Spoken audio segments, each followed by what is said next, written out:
முக்கிய செய்திகள். இந்திய விண்வெளி வீரர் சுபான்ஷு சுக்லாவுடன் மோடி கலந்துரையாடல்.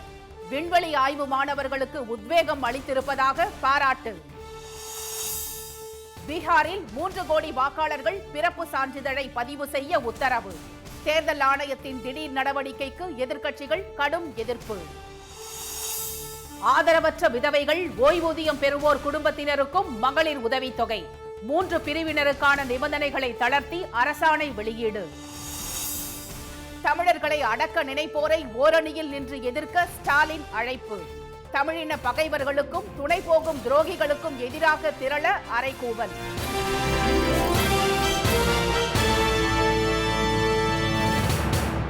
வணக்கம். வணக்கம். எல்லைகள் இன்றி பூமி பறந்து விரிந்து காணப்படுவதாக பிரதமர் திரு மோடியிடம் வியப்புடன் தெரிவித்துள்ள விண்வெளி வீரர் சுபான்ஷு சுக்லா, விண்வெளியில் இந்தியா தனது கனவை விரைவில் நிறைவேற்றும் என்று கூறியுள்ளார்.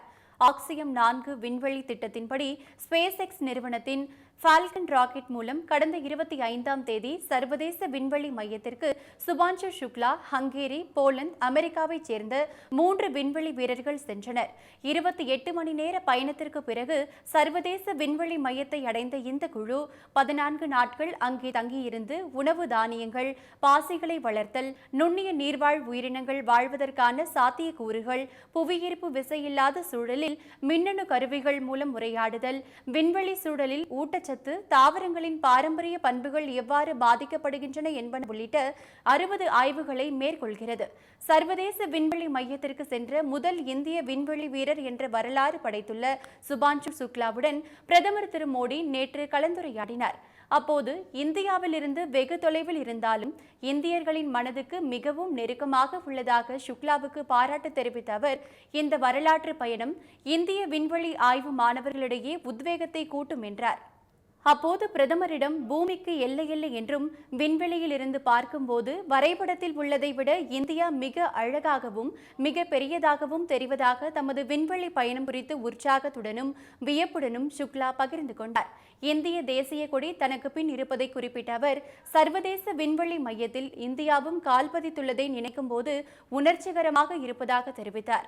விண்வெளி பயணம் தமக்கானது மட்டுமல்லாது ஒட்டுமொத்த இந்தியர்களுக்குமானது என்ற சுபான்ஷு சுக்லா, இந்தியா தனது கனவை நிறைவேற்ற பெரிய வாய்ப்புகளை பெற்றுள்ளதாக கூறினார். விண்வெளியில் அனைத்தும் மிதப்பதாக தெரிவித்த அவர், தனது கையில் இருந்த மைக் மிதப்பதை காட்டினார். விண்வெளி மையத்திலிருந்து பூமியை பார்த்தபோது ஹவாய் தீவுக்கு மேலே பறந்து கொண்டு இருந்தது தெரிய வந்ததாக கூறிய சுக்லா, சுற்றுப்பாதையில் இருந்து தினமும் சூரிய உதயம் மற்றும் அஸ்தமனத்தை 16 முறை பார்த்ததாக கூறினார். தாம் இந்தியாவிலிருந்து எடுத்து வந்த கேரட் அல்வா மற்றும் பாசிப்பருப்பு அல்வா ஆகியவற்றை மற்ற நாடுகளின் வீரர்களுடன் பகிர்ந்து ருசித்ததாக அவர் தெரிவித்தார். பீகார் மாநிலத்தில் சட்டப்பேரவை தேர்தலுக்கு இன்னும் சில மாதங்களே உள்ள நிலையில் 2,93,00,000 வாக்காளர்கள் தங்கள் பிறந்த இடம், தேதி உள்ளிட்ட விவரங்களை பதிவு செய்யுமாறு தேர்தல் ஆணையம் உத்தரவிட்டுள்ளதால் சர்ச்சை வெடித்துள்ளது. 243 தொகுதிகளை கொண்ட அந்த மாநில சட்டப்பேரவைக்கு இந்த ஆண்டு அக்டோபர் அல்லது நவம்பர் மாதத்தில் தேர்தல் நடைபெறும் என எதிர்பார்க்கப்படுகிறது. பீகார் மாநிலத்தில் தற்போது 7,89,69,844 வாக்காளர்கள் உள்ளனர். இந்நிலையில் வாக்காளர் பட்டியல் சிறப்பு சுருக்க முறை திருத்தத்தை தேர்தல் ஆணையம் நேற்று தொடங்கியுள்ளது. இதற்காக வீடு வீடாக சென்று வாக்காளர் பட்டியலை சரிபார்க்கும் பணியில் 1,00,000 தன்னார்வலர்கள் ஈடுபட்டுள்ளனர். 2003ஆம் ஆண்டு வெளியிடப்பட்ட வாக்காளர் பட்டியலில் இடம்பெற்றிருந்த 4,96,00,000 வாக்காளர்கள் தவிர அந்த பட்டியலில் இடம்பெறாத 2,93,00,000 வாக்காளர்கள் வாக்களிக்க தேவையான ஆவணங்களை பதிவு செய்ய தேர்தல் ஆணையம் உத்தரவிட்டுள்ளது. 1987ஆம் ஆண்டுக்கு முன்பு பிறந்தவர்கள் அவர்களின் பிறந்த தேதி, இடம் ஆகியவற்றுக்கான சான்றுகளை அளிக்க வேண்டும் என்றும் 1987ஆம் ஆண்டு ஜூலை 1ஆம் தேதிக்கும் டிசம்பர் 2, 2004ஆம் ஆண்டுக்கும் இடையே பிறந்த இளம் வாக்காளர்களாக இருந்தால் தங்களது பிறந்த தேதி, இடம் குறித்த சான்றுகளை அளிப்பதுடன் பெற்றோரில் ஒருவரின் பிறந்த இடம் குறித்த ஆவணங்களையும் தாக்கல் செய்ய வேண்டும் என்று உத்தரவிடப்பட்டுள்ளது.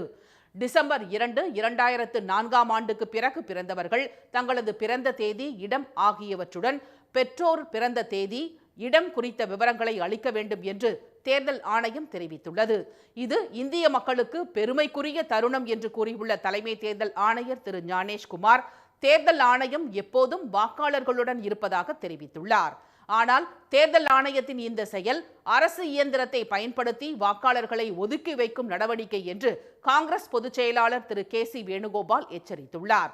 வீடு வீடாக சென்று வாக்காளர்களின் ஆவணங்களை சரிபார்க்கும் நடவடிக்கை என்பது தற்போது உள்ள வாக்காளர் பட்டியலை நிராகரித்துவிட்டு புதிய வாக்காளர் பட்டியலை தயாரிக்க தேர்தல் ஆணையம் திட்டமிடுவது தெளிவாகிறது என்று அவர் கூறியுள்ளார். தேர்தல் ஆணையத்தின் இந்த நடவடிக்கை தேசிய குடிமக்கள் பதிவேட்டை விட அபாயகரமானது என்று கூறியுள்ள மேற்கு வங்க முதலமைச்சர் செல்வி மம்தா பானர்ஜி, தேர்தல் ஆணையம் சுதந்திரமான அமைப்பாக செயல்பட வேண்டும், பாஜகவின் ஊதுகுழலாக செயல்படக்கூடாது என்று தெரிவித்துள்ளார். ராஷ்டிரிய ஜனதா தளம், மார்க்சிஸ்ட் கம்யூனிஸ்ட், இந்திய யூனியன் முஸ்லீம் லீக் உள்ளிட்ட கட்சிகளும் தேர்தல் ஆணையத்தின் நடவடிக்கைக்கு கண்டனம் தெரிவித்துள்ளன. பீகாரை தொடர்ந்து அடுத்த ஆண்டு தேர்தல்கள் நடைபெறும் அஸ்ஸாம், கேரளா, புதுச்சேரி, தமிழ்நாடு மற்றும் மேற்கு வங்காளத்திலும் இதேபோன்ற திருத்தங்களை மேற்கொள்ள தேர்தல் ஆணையம் திட்டமிட்டுள்ளது குறிப்பிடத்தக்கது. மகளிர் உரிமை தொகை பெறுவதற்கு ஓய்வூதியம் பெறுவோர் குடும்பத்தைச் சேர்ந்த பெண்களும் விண்ணப்பிக்கலாம் என்பது உள்ளிட்ட நிபந்தனை தளர்வுகளை தமிழ்நாடு அரசு அறிவித்துள்ளது. கலைஞர் மகளிர் உரிமை தொகை திட்டத்தை கடந்த 2022ஆம் ஆண்டு செப்டம்பர் 15ஆம் தேதி அண்ணா பிறந்த நாளன்று முதலமைச்சர் திரு மு க ஸ்டாலின் தொடங்கி வைத்தார். இத்திட்டத்தில் குடும்ப அட்டை வைத்திருப்பவர்களின் தகுதியின் அடிப்படையில் குடும்ப தலைவிகள் தேர்ந்தெடுக்கப்பட்டு அவர்களது வங்கிக் கணக்கில் மாதம் 1000 ரூபாய் உரிமை தொகை வரவு வைக்கப்பட்டு வருகிறது. ஆண்டு வருமானம் 2.5 லட்சத்திற்கும் குறைவாக இருக்க வேண்டும். அரசு ஊழியர்கள் மற்றும் ஓய்வூதியதாரர்களின் குடும்பங்களுக்கு மகளிர் உரிமை தொகை வழங்கப்படாது என பல்வேறு விதிகளின் அடிப்படையில் மாற்றுத்திறனாளி பராமரிப்பு தொகை பெறுவோர் உள்ளிட்ட தகுதியானவர்கள் தேர்வு செய்யப்பட்டனர். இந்நிலையில் கலைஞர் மகளிர் உரிமை தொகை திட்டத்தில் விடுபட்டோருக்கும் வழங்க வேண்டும் என்ற கோரிக்கை எழுந்தது. அதை ஏற்று அத்திட்டத்தை மேலும் விரிவாக்கம் செய்யும் வகையில் கூடுதல் விதிவிலக்குகள் வழங்கி தமிழக அரசு அரசாணை வெளியிட்டுள்ளது. அதன்படி ஓய்வூதியம் பெறுவோர் குடும்பங்களைச் சேர்ந்த ஓய்வூதியதாரர் அல்லாத பெண்களும் உரிமை தொகை கோரி விண்ணப்பிக்கலாம் என தெரிவிக்கப்பட்டுள்ளது. இந்திரா காந்தி தேசிய விதவை ஓய்வூதியம், ஆதரவற்ற விதவைகள் ஓய்வூதியம் பெறுவோர் குடும்பங்களைச் சேர்ந்த ஓய்வூதியம் பெறாத பெண்களும், அரசு துறைகளில் மானியம் பெற்று 4 சக்கர வாகனம் வைத்திருக்கும் குடும்பங்களைச் சேர்ந்த பெண்களும் இனி கலைஞர் மகளிர் உரிமை தொகை பெற விண்ணப்பிக்கலாம் என்று அறிவிக்கப்பட்டுள்ளது. ஜூலை 15ஆம் தேதி முதல் நடைபெறும் உங்களுடன் ஸ்டாலின் சிறப்பு முகாம்களில் புதிய விண்ணப்பங்கள் வழங்கப்படும் என்று ஏற்கனவே முதலமைச்சர் திரு மு க ஸ்டாலின் அறிவித்துள்ள நிலையில் கூடுதல் தளர்வுகள் அறிவிப்பு பொதுமக்களிடம் மகிழ்ச்சியை ஏற்படுத்தியுள்ளது. தமிழர்களை அடக்க நினைத்தால் நம் மண், மொழி, மானத்தை காப்பாற்ற ஒன்றாக ஓரணியில் நின்று எதிர்ப்போம் என்று முதலமைச்சர் திரு மு க ஸ்டாலின் அழைப்பு விடுத்துள்ளார்.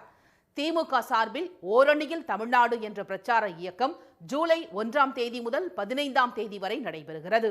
இது தொடர்பாக திமுக மாவட்ட செயலாளர்கள், தொகுதி பார்வையாளர்கள் மற்றும் சார்பு அணிகளின் செயலாளர்களிடம் நேற்று காணொலி வாயிலாக அவர் கலந்துரையாடினார். அப்போது மண், மொழி, மானம் காக்க ஒன்றாக நின்று எதிர்ப்பதே தமிழர்களின் தனி குணம் என்று கூறிய முதலமைச்சர், தமிழர்களை தொடர்ந்து சீண்டி பார்க்கும் தமிழின பகைவர்களுக்கும் அவர்களுக்கு துணை போகும் துரோகிகளுக்கும் எதிராக ஓரணியில் தமிழ்நாடு திரட்டப்பட வேண்டும் என்றார். கீழடி உண்மைகளை புதைக்கிறாங்க, இந்தி மொழியை நம்ம விருப்பம் இல்லாம திணிக்கிறாங்க, கல்வித்துறை நிதியை மறுக்கிறாங்க, மாநில உரிமைகளை பறிக்கிறாங்க, நீட் மூலமா மாணவர்களை பலி வாங்குறாங்க. எல்லாத்துக்கும் மேல தொகுதி மறுவரை மூலமா நம்மளோட நாடாளுமன்ற வலிமையை குறைக்க பார்க்கறாங்க. பண்பாட்டு ரீதியா, பொருளாதார ரீதியா, அரசியல் ரீதியா, அந்த அதிகார ரீதியா எல்லா வகையிலும் நம்ம மேல வன்மத்தோட செயல்படுறாங்க. ஊதுனா அணைஞ்சு போக நம்ம என்ன தீக்குச்சியா? உலகுக்கே ஒளி கொடுக்கிற சூரியன் நம்மளை அடக்க நினைச்சா நம்மளோட மண், மொழி, மானத்தை காப்பாற்ற ஒன்னா நின்று எதிர்ப்போம். அப்படி நிற்கும் போது தமிழ்நாட்டை யாராலையும் வீழ்த்த முடியாது. ஓரணியில் தமிழ்நாடு இயக்கம் தமிழ்நாட்டின் மானம், மொழி காக்க எல்லோரையும் ஓரணியில் திரட்டுவதற்கான முயற்சி என்ற திரு ஸ்டாலின், இந்த இயக்கத்தில் இணைந்தவர்களில் விருப்பம் உள்ளவர்கள் திமுகவில் உறுப்பினர்களாகவும் இணையலாம் என்றார். சாதி, மதம், கட்சி சார்பு என எதையும் பார்க்காமல் தமிழ்நாட்டின் ஒவ்வொரு குடும்பத்தையும் வீடு வீடாக சென்றடைய வேண்டும் என்ற அவர் எதிர்க்கட்சியினர் இல்லங்களுக்கும் நேரில் சென்று பேசுமாறு அறிவுறுத்தினார். இது வெறும் உறுப்பினர் சேர்க்கை பணியல்ல, நம் உரிமைகளுக்கான ஒன்று திரட்டல் என்றும் திரு ஸ்டாலின் தெரிவித்தார். சிறுவன் கடத்தல் வழக்கில் தலைமறைவாக உள்ள புரட்சி பாரதம் கட்சித் தலைவர் பூவை ஜெகன்மூர்த்தி முன்ஜாமீன் கோரி உச்சநீதிமன்றத்தில் மனு தாக்கல் செய்துள்ளார். திருவள்ளூர் மாவட்டம் கலம்பாக்கம் பகுதியைச் சேர்ந்த இளைஞர் ஒருவர் தேனியைச் சேர்ந்த பெண்ணை காதல் திருமணம் செய்து கொண்ட விவகாரத்தில் மணமகனின் சகோதரர் கடத்தப்பட்டதாக புகார் எழுந்தது. இது தொடர்பான வழக்கில் ஜெகன்மூர்த்தி உள்ளிட்டோர் மீது போலீசார் வழக்கு பதிவு செய்தனர். இந்நிலையில் அவரது முன்ஜாமீன் மனுவை சென்னை உயர்நீதிமன்றம் தள்ளுபடி செய்ததுடன் அவரை கைது செய்து போலீஸ் காவலில் விசாரிக்கவும் உத்தரவிட்டது. இதையடுத்து தலைமறைவாக உள்ள அவர் செல்போனை சுவிட்ச் ஆஃப் செய்து வைத்துள்ளதால் சைபர் கிரைம் போலீஸ் உதவியுடன் அவரை கைது செய்ய சிபிசிஐடி போலீசார் தீவிரமாக தேடி வருகின்றனர்.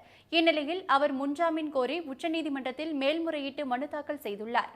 அதிமுக கூட்டணியில் முதலமைச்சரை மட்டுமன்றி அந்த கட்சிக்கு எத்தனை சீட் என்பதையும் மத்திய அமைச்சர் திரு அமித்ஷாவே முடிவு செய்யும் நிலை உள்ளதாக மார்க்சிஸ்ட் கம்யூனிஸ்ட் கட்சியின் மாநில செயலாளர் திரு பே சண்முகம் விமர்சித்துள்ளார். மார்க்சிஸ்ட் கம்யூனிஸ்ட் கட்சியினரை தாக்கிய இந்து முன்னணி பாஜகவினரை கண்டித்து திண்டுக்கல்லில் நேற்றிரவு அக்கட்சி சார்பில் கண்டன பொதுக்கூட்டம் நடைபெற்றது. இதில் பங்கேற்று பேசிய அதன் மாநில செயலாளர் திரு பே சண்முகம் பாஜகவின் வலையில் அதிமுக சிக்கிவிட்டதாகவும் அதன் சூழ்ச்சியை அதிமுக தொண்டர்கள் புரிந்து கொள்ள வேண்டும் என்றும் கூறினார்.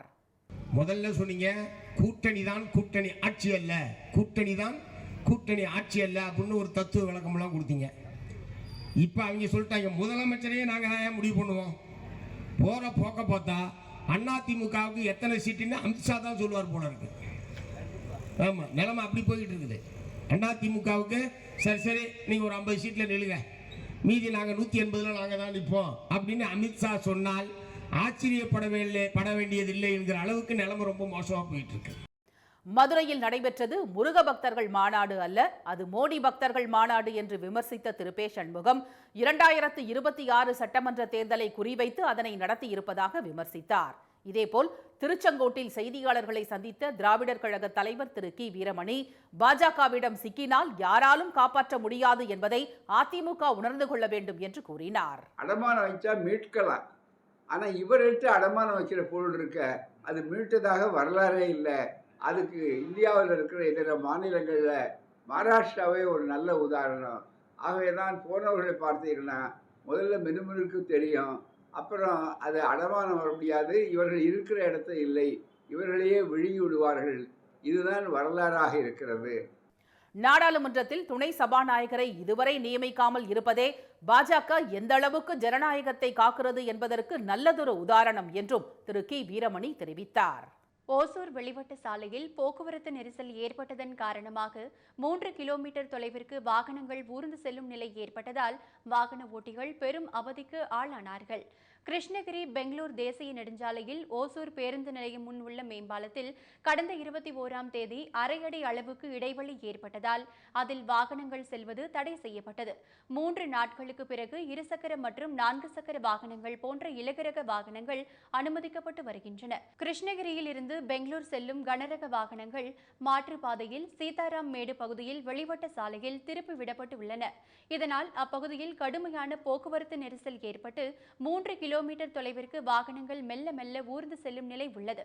வழி நெடுகிலும் ஆங்காங்கே போக்குவரத்து காவல்துறையினர் கண்காணித்து வந்தாலும் வாகன ஓட்டிகள் ஒழுங்கின்றி செல்வதால் போக்குவரத்து நெரிசல் ஏற்படுவதாக புகார் எழுந்துள்ளது. பகல் போலவே இரவு நேரங்களிலும் அதிக வாகனங்கள் காத்து நிற்பது ஒருபுறம் இருக்க, விடுமுறை தினம் என்பதால் நேற்று கடுமையான போக்குவரத்து நெரிசல் ஏற்பட்டது. இதனால் வாகன ஓட்டிகள் கடும் அவதிக்கு ஆளாகினர். இப்பிரச்சினைக்கு விரைவில் தீர்வு காண வேண்டும் என அவர்கள் கோரிக்கை விடுத்துள்ளனர். இனி வருவது செய்தி துளிகள்.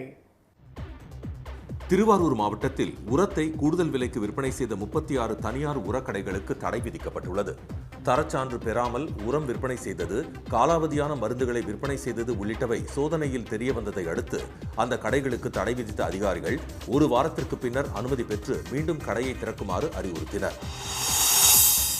மீனவர்கள் நலனில் பாஜகவுக்கு கடுகளவு அக்கறை கூட இல்லை என்பதையே வெளியுறவு அமைச்சர் திரு ஜெய்சங்கரின் அறிக்கை படம் பிடித்து காட்டுவதாக தமிழ்நாடு காங்கிரஸ் கமிட்டி தலைவர் திரு செல்வ பெருந்தகை குற்றம் சாட்டியுள்ளார். காங்கிரஸ் ஆட்சிக்கு பிறகு வாஜ்பேயின் 6 ஆண்டு ஆட்சியிலும் திரு மோடியின் 11 ஆண்டு கால ஆட்சியிலும் கச்சத்தீவை மீட்பது குறித்து இலங்கை பிரதமர்களுடன் பாஜக அரசு எப்போதாவது பேச்சுவார்த்தை நடத்தி இருக்கிறதா என அவர் வினவியுள்ளார். திருவாரூர் மாவட்டம் முத்துப்பேட்டையில் மேங்க்ரூவ் காடுகளை வளர்க்க வனத்துறை முயற்சி எடுத்து வருகிறது. 1350 ஹெக்டேர் பரப்பில் மரக்கன்றுகளை நட்டு மேங்க்ரூவ் காடுகளை வளர்க்க நடவடிக்கை மேற்கொள்ளப்பட்டுள்ளது. அரசின் பசுமை தமிழ்நாடு திட்டத்தின் கீழ் 707 ஹெக்டேர் பரப்பில் மேங்க்ரூவ் காடுகள் மேம்படுத்தப்படுகின்றன.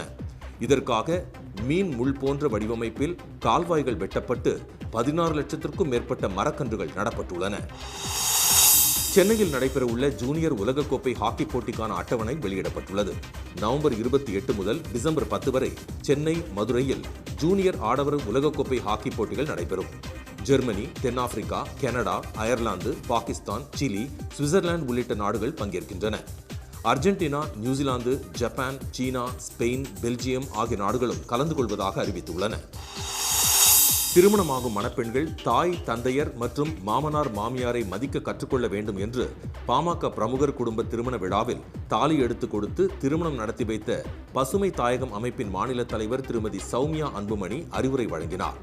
பன்ருட்டி அருகே காடாம்புலியூரில் நடைபெற்ற திருமண விழாவில் பங்கேற்று பேசிய அவர் ஒருவருக்கொருவர் விட்டுக் கொடுத்து ஒரே குடும்பமாக வாழ வேண்டும் என்று கூறினார். பெண் மருத்துவரின் மகப்பேறு விடுப்பு காலமும் சேவை காலமே என உயர்நீதிமன்றம் கூறியுள்ளது. உயர்நீதிமன்ற மதுரை கிளையில் கிருத்திகா என்ற மருத்துவர் தனது கல்வி சான்றிதழ்களை வழங்க உத்தரவிடக் கோரி தொடர்ந்த வழக்கு நீதிபதிகள் திரு GR சுவாமிநாதன், திரு ராஜசேகர் ஆகியோர் முன் விசாரணைக்கு வந்தது.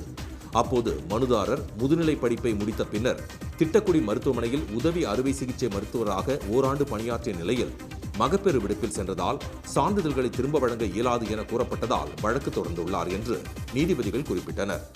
கல்வி சான்றிதழ்கள் மீது யாரும் உரிமை கோர முடியாது என்ற நீதிபதிகள் மகப்பேறு விடுப்பு காலமும் சேவை காலமே என்பதால் சான்றிதழ்களை 4 வாரங்களில் அவரிடம் ஒப்படைக்க உத்தரவிட்டு வழக்கை முடித்து வைத்தனர். தமிழ்நாடு, புதுச்சேரி மற்றும் காரைக்கால் பகுதிகளில் அடுத்த 1 வாரத்திற்கு மழை பெய்யும் என சென்னை வானிலை ஆய்வு மையம் தெரிவித்துள்ளது. சென்னையில் திருவல்லிக்கேணி, நுங்கம்பாக்கம், கிண்டி மற்றும் பூவிருந்தவல்லி சுற்றுவட்டார பகுதிகளான திருமழிசை, காட்டுப்பாக்கம், நசரத்பேட்டை, செம்பரம்பாக்கம் உள்ளிட்ட பகுதிகளில் மிதமான மழை பெய்தது. தஞ்சை பட்டுக்கோட்டையில் நேற்று மாலை அரை மணி நேரத்திற்கும் மேலாக பெய்த மழையால் சாலைகளில் மழைநீர் பெருக்கெடுத்து ஓடியது. புதுக்கோட்டை அருகே உள்ள ஆலங்குடி, கொத்தமங்கலம், அரிமளம் மற்றும் சுற்றுவட்டார பகுதிகளிலும் பரவலாக மழை பெய்தது. கடலூர் மாவட்டம் விருத்தாச்சலம், நெய்வேலி மற்றும் அதனை சுற்றியுள்ள பகுதிகளில் இடியுடன் கூடிய மிதமான மழை பெய்தது. கள்ளக்குறிச்சி மாவட்டம் திருக்கோவிலூர் மற்றும் அருகே உள்ள பகுதிகளான ஜம்பை, அரியூர், பழங்கூர், கீரனூர் மற்றும் சந்தப்பேட்டையில் பலத்த காற்றுடன் கனமழை பெய்தது. திண்டுக்கல் அருகே உள்ள நத்தம் பகுதியில் சுமார் அரை மணி நேரம் மழை பெய்தது. புதுச்சேரியில் நகர பகுதிகள் மற்றும் வில்லியனூர், காலாப்பட்டு, அரியாங்குப்பம், பாகூர், கிருமாம்பாக்கம் உள்ளிட்ட பல்வேறு பகுதிகளில் இடி மின்னலுடன் மழை பெய்தது. இதனால் சாலைகள் மற்றும் தாழ்வான பகுதிகளில் மழைநீர் தேங்கியதால் வாகனங்கள் சாலைகளில் தவிழ்ந்தபடி முகப்பு விளக்குகளை எரியவிட்டபடி சென்றன. இதனிடையே மேற்கு திசை காற்றின் வேக மாறுபாடு காரணமாக தமிழ்நாடு, புதுச்சேரி மற்றும் காரைக்கால் பகுதிகளில் ஜூலை 4ஆம் தேதி வரை மிதமான மழை பெய்ய வாய்ப்பு உள்ளதாக வானிலை மையம் தெரிவித்துள்ளது. மீண்டும் முக்கிய செய்திகள். சர்வதேச விண்வெளி மையத்திலிருந்து பிரதமர் மோடியுடன் கலந்துரையாடிய விண்வெளி வீரர் சுபான்ஷு சுக்லா பூமி பறந்து விரிந்து காணப்படுவதாக வியப்புடன் தெரிவித்துள்ளார். பீகாரில் 2,93,00,000 வாக்காளர்கள் தங்கள் பிறந்த இடம், தேதி உள்ளிட்ட விவரங்களை பதிவு செய்யுமாறு தேர்தல் ஆணையம் உத்தரவிட்டுள்ளதால் சர்ச்சை வெடித்துள்ளது. மகளிர் உரிமை தொகை பெறுவதற்கு ஓய்வூதியம் பெறுவோர் குடும்பத்தைச் சேர்ந்த பெண்களும் விண்ணப்பிக்கலாம் என்பது உள்ளிட்ட நிபந்தனை தளர்வுகளை தமிழ்நாடு அரசு அறிவித்துள்ளது. இத்துடன் இந்த செய்திகள் நிறைவடைகின்றன. மீண்டும் சன் டிவியில் செய்திகள் மாலை 6 மணிக்கு. செய்திகளை உடனுக்குடன் தெரிந்து கொள்ள QR கோடை ஸ்கேன் செய்து சன் நியூஸ் வாட்ஸ்அப் சேனலில் இணைந்திருங்கள். வணக்கம். வணக்கம்.